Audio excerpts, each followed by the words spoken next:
Welcome to the Corporate Treasury 101 podcast. This is our fourth and last snippet of our series on counterparty risk management. In the previous episodes, we discovered what counterparty risk and its management is and what are its sources. We also talked about due diligence, pre-trade assessments, and ongoing monitoring of these risks. In the episode of today, expect to learn why counterparty risk management is critical for corporate treasury departments, the main challenges arising from it, the type of regulations that affect this risk, and much more. Like always, we hope you will enjoy this episode. If that is the case, why not leaving us a review? Reviews are the best way to help podcasters, since the algorithm of the different platforms then push forward the best rated podcast. And on top of that, it makes us very happy. So with all that being said, let's get on with the show.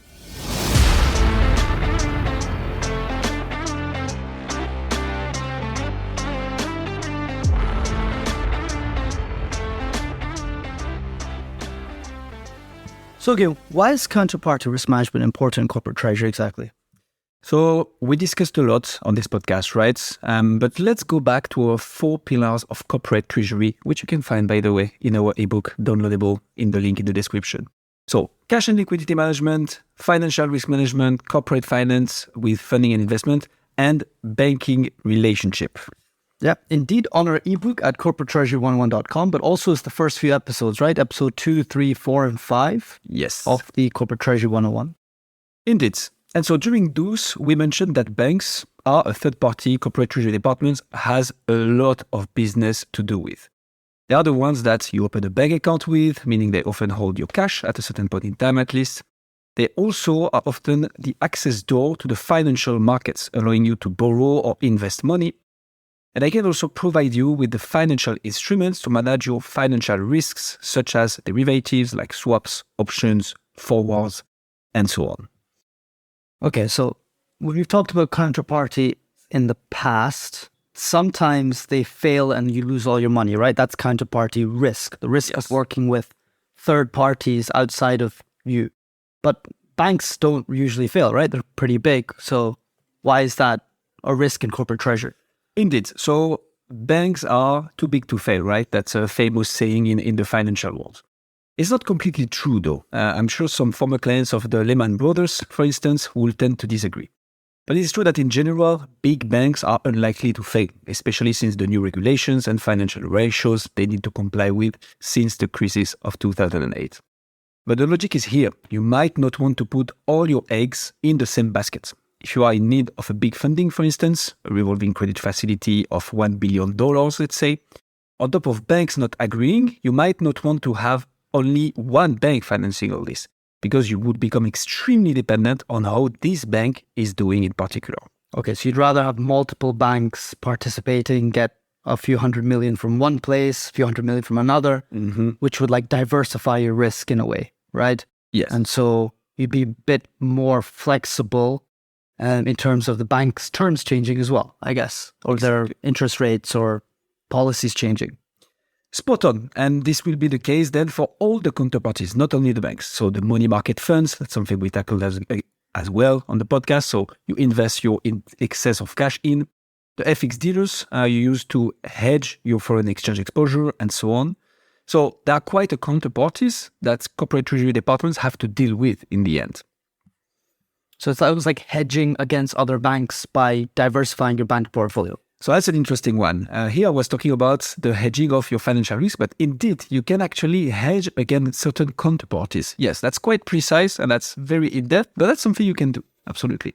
Okay, so what does the corporate treasury department, the treasury department of a corporation do exactly in this? What's the actual job? Yes. So typically the corporate treasurer himself, so the highest position in corporate treasury departments, helped by his team, of course, and with the involvement of the company's leadership, will define a policy when it comes to counterparty risk management. So it's like setting up how much you'd be willing to put on one bank, for example? Exactly. So that's, and define what to do with counterparties having a certain credit rating, right? That's something we mentioned a little bit earlier in this episode. So you have rating agencies that rate certain financial institutions, saying those ones is safe, those ones are not safe. And the department is then responsible for respecting the policy, obviously, and force it and report on the different metrics. Are we compliant with the limit we've put for this counterparty? Has the credit rating of this one changed? Should we adapt? And so on. So this consists of identifying, measuring, monitoring, and mitigating the risk associated with those counterparties. Okay, so it's, again, risk management, essentially. Yes. So the Corporate Treasury Department is working on the policies defined by the group treasurer to say, okay, this is our risk management strategy. This is the maximum we're going to have with any bank at any one time.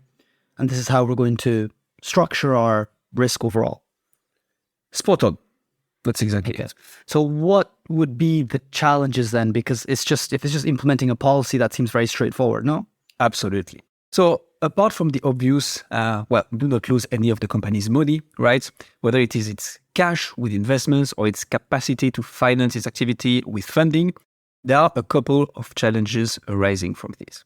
So the first one is balance the risk and reward strategy. As we mentioned a few times, the whole challenge of Treasury is to find the sweet spot between not losing any of the capital allocated to a certain task, maintain the liquidity of the company at all costs, and get the highest reward possible. So all this finding was the best reward for very low risk opportunity.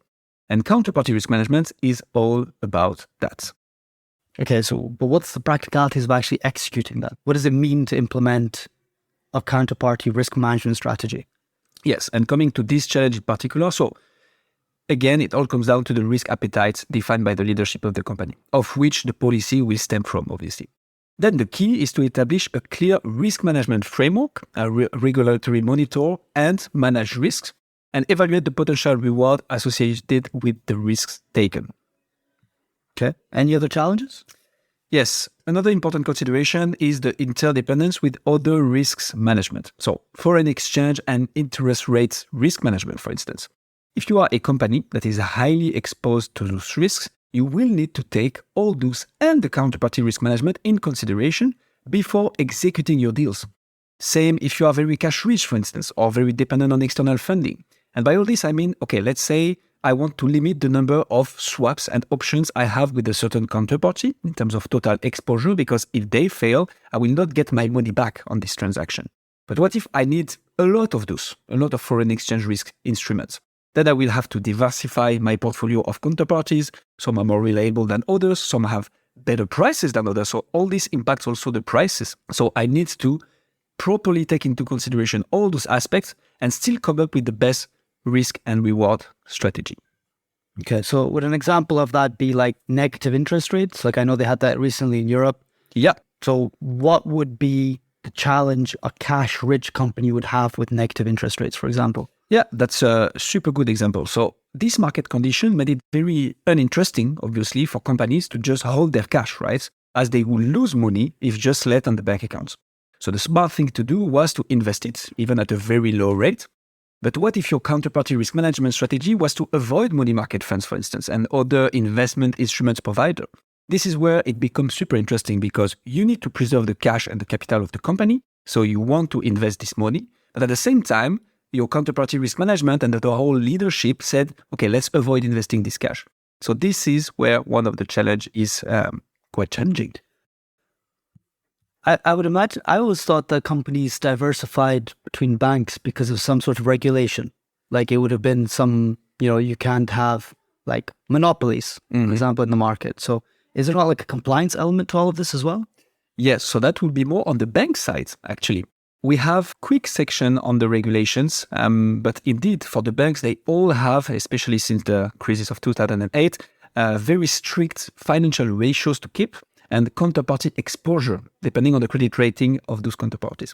For corporates, it's a bit different. You are a bit more free as you will not impact, let's say, a systemic system. But still, that's very much to be taken into consideration indeed. So there's an element of due diligence on the corporate side as well. Absolutely. So the last challenge, and this is the perfect transition to it, the last challenge worth mentioning is the regulatory and compliance aspect of counterparty risk management. So due diligence, you said it, pre-trade assessments are a must as well. We mentioned it in this episode. And on top of that, companies cannot always do just what they want, and banks as well. With certain investment, fundings, hedging activities come a whole bunch of regulation. So companies and banks need to report and have proper confirmations on deals, for instance. They need to respect, as said, certain financial ratios. They also need to be mindful of anti-money laundering, with which counterparty I'm dealing, does it involve, and fraud prevention as well. And all this without talking about the risk of reputation when associated with certain funds, countries, and so on. If I want to invest my cash with the highest reward, sometimes it will be, to say something, certain industries such as, oil and gas companies that certain companies might not want to be linked with. So it is, again, a whole process to take into consideration. Okay. Do you know some of those regulations, Guillaume, off the top of your head? What are those regulations that come into this? Yes. So this one is rather painful. So I'm going to try to be as summarizing as possible. But in a nutshell, so we have Basel III, for instance, which is a very famous one for the banks. It focuses on a set of international banking regulations, and basically it sets out capital requirements, liquidity standards, risk management guidelines, and so on. And the objective is to maintain adequate capital buffers to cover potential losses. In the US, we have the Dodd-Frank Act that was enacted in response of the 2008 financial crisis as well. Without entering into the details, it's in place to implement robust risk management policies, basically. In Europe, we have the EMIR, the European Market Infrastructure Regulation. This is a set of regulation that governs over-the-counter derivative markets, and it makes you comply with certain financial ratios and how to properly manage your counterparty risk management, basically. We also have ISDA, the International Swaps and Derivative Association, that provides standard legal documentation for derivative transactions. And last but not least, we mentioned it already, the KYC, Know Your Customer, which is one that we tackled already in this episode. Could you describe derivatives again? Yes, so derivatives is all the financial instruments that are linked to an underlying asset.